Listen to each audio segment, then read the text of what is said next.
Les gens ont peur du changement. Mais moi, je dirais que j'ai encore plus peur quand les choses ne changent pas. Cependant, lorsque j'ai vu un endroit si familier se transformer en un clin d'œil, ma poitrine s'est remplie d'angoisse.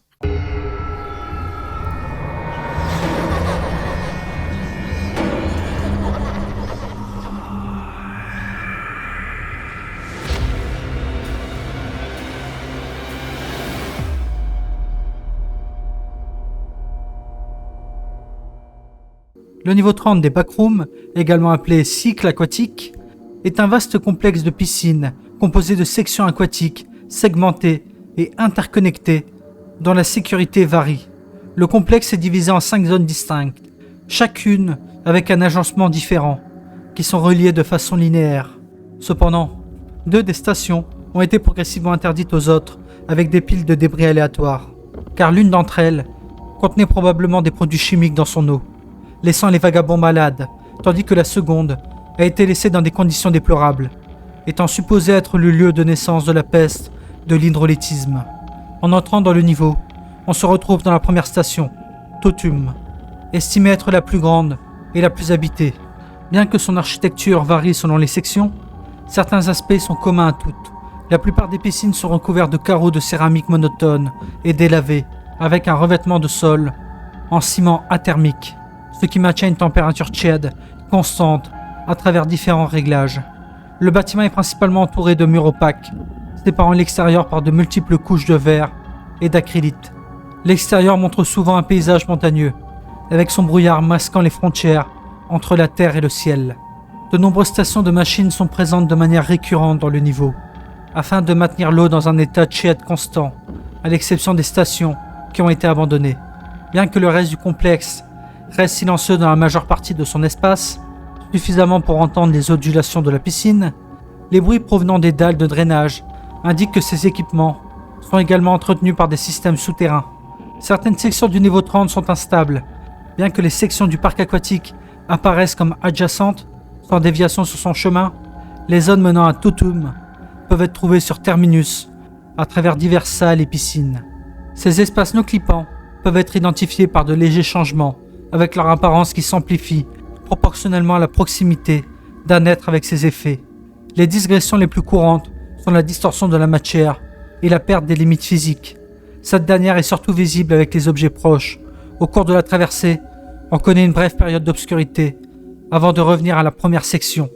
Je n'avais rencontré qu'une poignée de personnes dans les backrooms, mais lors de ma seule rencontre ici, je n'ai pas vraiment compris ce qu'ils entendaient par cycle. Je pensais qu'il s'agissait d'un autre terme fantaisiste pour les événements habituels qui se produisent, et j'ai fini par l'oublier. Quand on ne fait que marcher et voir des bassins, on ne pense pas à grand-chose. Totum est l'endroit où l'on se trouve, dès que l'on accède au niveau 30. C'est donc là que vivent la plupart des vagabonds et des petits groupes du niveau. Par rapport aux autres sections, la section 1 comprend plus d'installations et moins de zones de machines. On suppose que le système d'entretien souterrain est présent en plus grande quantité à Totum, et en raison de sa taille, on y trouve des ressources en abondance, bien que l'on puisse trouver des espaces plus délabrés, à proximité de la station suivante. Quant à son architecture, elle conserve une teinte belge, dans ses murs et son sol réfléchissant, souligné par l'irrégularité de ses projecteurs. Les installations des piscines comprennent des toboggans déformés, des trampolines et des fontaines, la première étant un mécanisme commun pour les espaces de no-clipping. Eventus suit une architecture basée sur l'océan, représentant sa faune et sa flore dans l'obscurité. Les installations mécaniques usées par le temps étaient autrefois sa principale caractéristique. Aujourd'hui, la rouille recouvre les carcasses abandonnées, créant une atmosphère inquiétante pour ceux qui traversent la zone sans en avoir conscience. La zone a fini par se désertifier, ce qui a entraîné une déprédation de sa structure. On suppose que des humains ont occupé cette section en raison de la présence d'appareils et de détritus, malgré son inoccupation actuelle. Nocturna est la section centrale du niveau 30, divisant grossièrement le complexe en segments égaux. L'agencement complexe de Nocturna semble avoir été placé au hasard. Des toboggans sinueux, qui sont souvent reliés les uns aux autres, et des murs errants augmentant son instabilité, créant une zone sujette à des anomalies non euclidiennes, y compris des espaces de no-clipping. L'exploration est erratique, avec des zones contenant des amalgames irréguliers de structures, qui peuvent obstruer la linéarité ou créer de nouveaux passages. Les piscines de la section sont pour la plupart peu profondes, ce qui contredit singulièrement le thème général du niveau. Cependant, la palette de couleurs conserve la caractéristique contrastée d'Eventus, affichée par les toboggans contrastés. Exitus était à l'origine une section apparemment destinée à l'hydrothérapie. Ces installations comprenaient des jacuzzis, des saunas et des hammams. Les murs sont principalement composés de tons pastels, à savoir crème, lavande et bleu layette. Les tons bruns du sol contrastent avec le reste du parallélisme, créant ainsi une identité pour la zone. Cependant, Exitus était partiellement bloqué par des débris en permanence, les passants signalant des lésions hépatiques, de l'asthme et des altérations générales du métabolisme, ce qui a conduit à son isolement par des méthodes anthropiques. En conséquence, ses œufs se sont dégradés, devenant encore plus nocives par rapport à ses descriptions initiales. Terminus est la dernière section du niveau 30 et vraisemblablement le lieu d'origine de la peste de l'hydrolytisme, une maladie extrêmement mortelle que l'on trouve le plus souvent dans les niveaux liés à l'eau.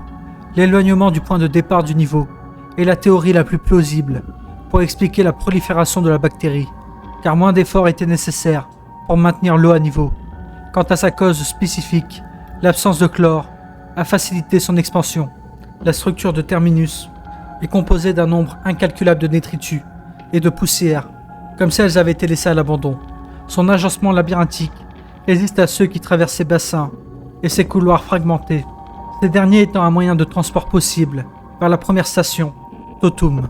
Après des mois de marche et de vie au niveau, le complexe a commencé à ressembler à un ravage. J'ai eu du mal à me frayer un chemin parmi tous les débris, tout en espérant que je sortirais indemne de la maladie dont j'avais été informé.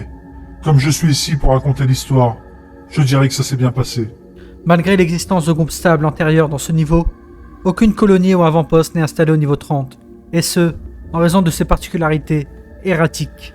La peste de l'hydrolytis, communément appelée hydrolytis, est une entité microscopique présente au niveau 30, originaire de la zone de Terminus. On la trouve principalement dans ce niveau, mais elle peut se propager partout, où il y a des étendues d'eau stagnantes et non traitées. Il s'agit d'une bactérie, généralement transmise par contact avec l'eau toxique présente sur la station. Les premiers symptômes généraux sont la fièvre, la faiblesse et le délire. Par la suite, elle cible principalement les cellules sanguines et les tissus. Dans les cas graves, elle peut provoquer des hémorragies internes, des nécroses, des pneumonies, des thromboses, le coma et la mort. Les symptômes s'aggravent progressivement au fur et à mesure que la bactérie s'installe dans le corps de l'hôte. Elle peut être transmise par contact direct de sang à sang, par voie aérienne ou par consommation d'eau affectée. Cependant, lorsque je traversais cette transition, j'avais l'impression que des événements de longue durée se produisaient dans tout le bâtiment, et ce en quelques secondes. Après avoir traversé tout cela, j'étais de nouveau au début du complexe. Il est évident que beaucoup d'objets que j'avais vus pour la première fois à cette station avaient disparu. Et plus je marchais, plus je voyais ce schéma. Les zones du niveau 37.1 menant à un complexe aquatique vous redirigeront ici. Nos clippés dans les vagues transversales dans les piscines du niveau -33 vous amènera ici. Entrez par une porte réservée aux employés dans l'un des magasins abandonnés peut vous mener au niveau 4. Entrez dans la sortie de l'une des piscines peut vous mener au niveau 84. Les entrées du niveau 37 se trouvent dans les zones instables du niveau 30. S'immerger dans un jacuzzi vert turquoise fumant mène au niveau 597. C'est à ce moment-là que le cycle a commencé. À mon retour, j'ai retrouvé la même sensation de chute que j'avais ressentie plusieurs fois en parcourant les niveaux. Mais j'étais de retour au point de départ, dans une version légèrement abîmée.